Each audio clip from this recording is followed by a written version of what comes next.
పల్లకికి స్వాగతం. తెనాలి రామకృష్ణుడు తన చాతుర్యానికి మరియు హాస్యానికి ప్రసిద్ధుడు. ఆయన విజయనగర రాజ్యంలో రాజు శ్రీకృష్ణదేవరాయల రాజసభలో ఒక కవిగా పనిచేశాడు. తెనాలి రాముడి ఇంటి వెనుక భాగంలో ఒక పెద్ద మామిడి తోట ఉంది. ఆ చెట్లకు నీళ్లు పెట్టేందుకు అతను లోతైన బావి నుంచి నీరు తీయాల్సి వచ్చేది.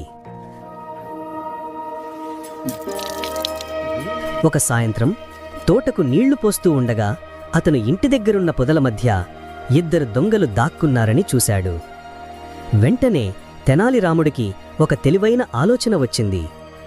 అతను ఇంట్లోకి వెళ్లి భార్య శారదకు గట్టిగా ఇలా అన్నాడు. ఊర్లో దొంగల ముఠా తిరుగుతోందని విన్నాను. అందుకే మన విలువైన వస్తువులన్నీ ఈ పెట్టెలో పెట్టి బావిలో పడేయాలి. అక్కడ సురక్షితంగా ఉంటాయి. ఈ సంభాషణను విన్న దొంగలు చాలా సంతోషపడ్డారు. తెనాలి రాముడు మరియు శారద పెట్టెను బరువుగా కట్టారు. అది ఎంతో కష్టంగా ఎత్తి బావిలో పడేశారు.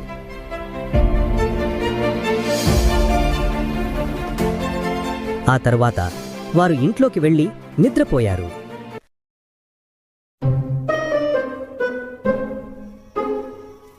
కొంత సమయం తరువాత దొంగలు బావి దగ్గరకు పరిగెత్తుకుంటూ వచ్చారు. రాత్రంతా నీళ్లు తీస్తూ ఆ ఖజానా పెట్టెను పైకి తీసేందుకు ప్రయత్నించారు. చివరికి పెట్టెను అందుకున్నారు. కాని తెరచి చూసేసరికి అందులో రాళ్లే. దొంగలు షాక్కి గురై కోపంతో మండిపోయారు. వారిని మోసం చేసినది తెనాలి రాముడే అని అర్థమైంది. అప్పటికే తెనాలి రాముడు అక్కడికి వచ్చి నవ్వుతూ ఇలా అన్నాడు. రాత్రంతా నా మొక్కలకు నీళ్లు పోసినందుకు ధన్యవాదాలు. మీ సేవలకు రాజభవనంలో బహుమతి ఇవ్వాలి అనుకుంటున్నాను. అది విన్న దొంగలు భయపడి అక్కడి నుంచి పరుగెత్తిపోయారు. అలా తెనాలి రాముడి చాతుర్యంతో ఒక పెద్ద సమస్య తెలివిగా పరిష్కారమైంది.